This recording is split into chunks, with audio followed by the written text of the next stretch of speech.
and welcome to another episode of Homefront. It's Rome, and here we have with us once again Dr. Robertson. And last time you were here, Dr. Robertson, we spoke about sleep and how important sleep is to the body and for productivity. Yep. And give us a quick recap on how much sleep, how many hours of sleep would you recommend in terms of children to teenagers to adults? Sure. So we said that for children primary school, they generally need somewhere between 10 and 12 hours uninterrupted sleep a night. That for teenagers, it's closer to about 9 to 10, 10 and a half. And that for adults, it varies slightly between males and females, but generally it's about the 6 to 8 hour mark, basically. The last time Dr. Robertson was here as well, we spoke about screen time and how screen time affects your sleep. Yeah. And for those of you who don't know what screen time is, let's touch a bit on what's screen time and the effects of Sure. screen time on your sleep. Yeah, so we were talking about the fact that in order to get a good night's sleep and practice good sleep hygiene, one of the things you need to manage is your electronics. And actually what's recommended, you switch them off an hour before bedtime because the light that they emit interferes with your sleep. But screens also generally in this generation, they're things that we have to learn how to manage as part of our life, right? So how much screen time is recommended for a child? Because a lot of the children are on their devices for the entire day and they're just glued to these things. Boy. What is your recommendation? Good question. So again, this actually depends on your age to a certain extent. So the American Academy of Pediatrics has given a lot of guidance on this. And pre-COVID, they recommended that children under the age of 2, so babies and young children, should have absolutely 0 hours of screen time. Zero screen time for the babies? Absolutely none. So no Peppa Pig? No. Okay. No Dora? I did. SpongeBob? So they none. 0. Because the reason behind that, people kind of go, what? But the reason behind that is, in fact, that at that age, what's important is learning social communication and language. It's really about learning interactions and picking up on cues. And what's interesting is that a lot of pediatricians ourselves here in Trinidad, but worldwide, are reporting that language skills have been failing children during COVID, that we're actually finding children are learning to talk later. Yes, yes. Do you have a toddler at home that almost at the age of 2 heading into to 3 and hasn't started to talk as yet? We're seeing more of that actually. I have a friend. But they know how to swipe. Yeah, he said that his daughter is hooked on the tablet, but she's not speaking. Yeah. And is that because it's a limited interaction with amongst other children? It's a big part of it. Just remember that kids learn off of other children, their peers and other family members. And because we've been in lockdown, a lot of the children have been isolated, so they're not getting as much social interaction. But in the family as well, it's really important the types of interaction that are taking place. So we usually say what's better is read to them. I don't know, because aren't the children hearing the parents speaking? So wouldn't that encourage them to speak? So adult conversation is a little different than children's conversation. Interacting with peers, turn taking, negotiating, etc. with other kids is a totally different social skill. But what often happens is parents talk to each other over the child rather than necessarily them interacting face to face. Yeah, because we usually get down to their level, interact with them one-on-one. Much better to read a story, even if it's a little ABC book, than actually leaving them to be babysat by a device. Okay. So, and those are now babies. reduction of screen time. How do you suggest this? Because a lot of parents now, they use the devices as babysitters. Yeah. They come home, they just hand the child the device and say, look, go in that corner, don't bother me, I tired. Look, as a working parent, I get it. I totally understand 100%. But the reality is this, that again, and I just want to saturate a little bit and say that screen time is defined as recreational time on screens outside of school. Because obviously now school is taking place on screens.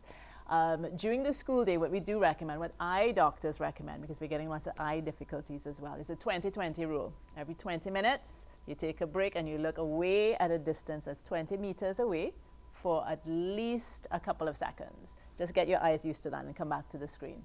After school, however, the amount of hours you spend is important. So again, American Academy of Pediatrics recommends for primary school kids, should be 1 hour to 2 hours maximum. And for teenagers, around about the 2 to 3 hour maximum range. And a lot of our kids are going well over that. Yeah. Beyond that. I'm seeing like 8, 10, 12 hours uninterrupted time. My rule is 1 hour on, 1 hour off. So you spend an hour on a device, you take a break, you go outside, or if you can, and just get some outdoor fresh air, some sunshine, some free play, the kind of thing that we used to do as play kids. back then about pitch, you know, long I see some children playing pitch. They don't know how to play pitch. Yeah, skipping rope, moral, hopscotch. Yeah, those are all really important skills. Again, it's back to learning how to problem solve, how to figure things out, and so on. That's what free play gives you that interacting online does not. Yes, Yeah? And it would also encourage interaction among other children. If you have a couple of children in the family, I'm seeing what's happening. The new trend is they have more than one device and they just hand 2-3 kids go. Yeah. But then, to me, when I grew up, it was all of the children would play amongst each other, and you have fun, police and thief, catch and rescue, and all of those fun games that give you. And to me, it also helped to build your social skills as well, because when you're on these devices for so long, the child becomes isolated, and then they grow up not knowing how to interact with adults or with other children, and they become like a hermit kind of thing. From what they'll tell you is that they're playing with their friends online, and to a certain extent that is true, but it's a really different skill set to really interact, deal with conflict, have resolution, settle arguments, which are a completely different set of skills that you need to develop for functioning in the workplace. We're seeing a lot of families where kids are sitting next to each other, interacting completely separately on their devices. So what we usually recommend is have a screen time plan, because it's really important for families to model behaviors around, healthy behaviors around screen time, because kids are watching you all the time. So typically this will involve almost a contract that's signed up. And essentially the rules around it are how many hours are acceptable for your kids, where devices are charged up, that they're charged up outside the bedroom, that they're screen-free places in the family where nobody, including mommy and daddy, are not allowed to bring a device. Mommy and daddy, put your phone outside. Mommy and daddy need to put the phone to one side. That could be maybe Sunday lunch or breakfast. If I like that. I like that. But nobody's allowed to bring a device to the table. So you have to bring back good old conversation. Yeah, we need to balance it off. I know that you spoke, as we're wrapping up, in terms of school and it's online learning now. What do you recommend in terms of screen? I know screen time is separate, it's recreational, but for the kids that have to do the online learning, what is recommended for them? So thinking about, we talked a little bit about eyes and screen time, taking frequent breaks, resting your eyes, for instance, making sure your screen is in a well-lit room. So rather than trying to look at it in a dark room, for instance. I thought it was better to watch it it's better to watch it in the light. The contrast is important. So a bright light in a dark room isn't good for your eyes for long periods of time. So you want to make sure your room is well lit. It could be natural light. And that you are taking frequent breaks, first of all, and that should be scheduled breaks in the class. So rather than expecting kids to be on devices or on during the school day for 8 hours straight, that's not possible. That's not how our brains work. It's really important, and I see schools doing this more and more, that every so often there's a break put in, a sip and stretch. That's what they'll usually say. You take a sip of water, you go and stretch your legs before you come back. Remember that 20-20 rule about resting your eyes as well. So I'm sure a lot of the teachers are locked in, and they would greatly appreciate that information. A lot of the parents and even the kids that are tuned into Homefront, I hope you all gathered a lot of information in terms of screen time. All courtesy Dr. Robertson. Thank you very much for joining us. Now we're going to head inside our Mindfulness Minute, where you breathe in that positivity, breathe out the negativity.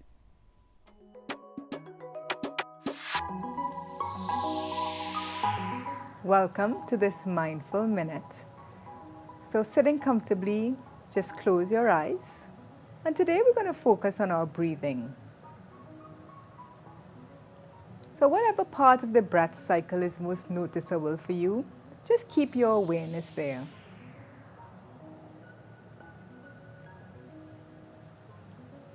It sometimes helps to keep our mind focused on our breath by just mentally labeling our inhales and our exhales, by saying breathing in as you breathe in and breathing out as you breathe out.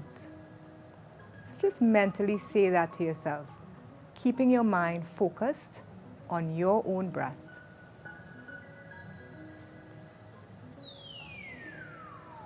Remember that your breath is always a tool you can use to be here now.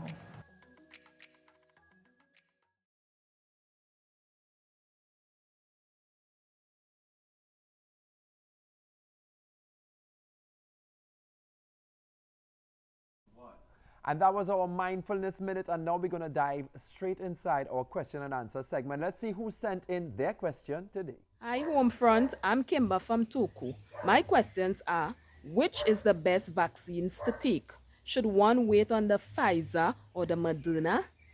Good morning, Kimber from Toku. Thanks so much for your question. I would say that the vaccine that you can get is the best vaccine. Currently, we have a problem in the sense of they have a virus that is being transmitted quickly throughout our population and causing much illness and death. Whatever vaccine we can get is the best vaccine. All WHO recognized and authorized vaccines are able to train the immune system. We have no idea if and when we're going to get Pfizer and Moderna, and they are not necessarily the best vaccines. In some studies, as one in Scotland, our AstraZeneca that was used previously actually performed a bit better than the Pfizer. So again, my advice to you is if you can get a vaccine that can train your immune system and is WHO approved, please do. Thank you again for your question. So y'all keep on sending those video questions. Keep submitting those questions to us on the email address on your screen right now, because more questions that we get is the more answers that you guys are going to get. Now, I love to ask questions, so be like me. Don't be afraid. Ask as many questions as you like.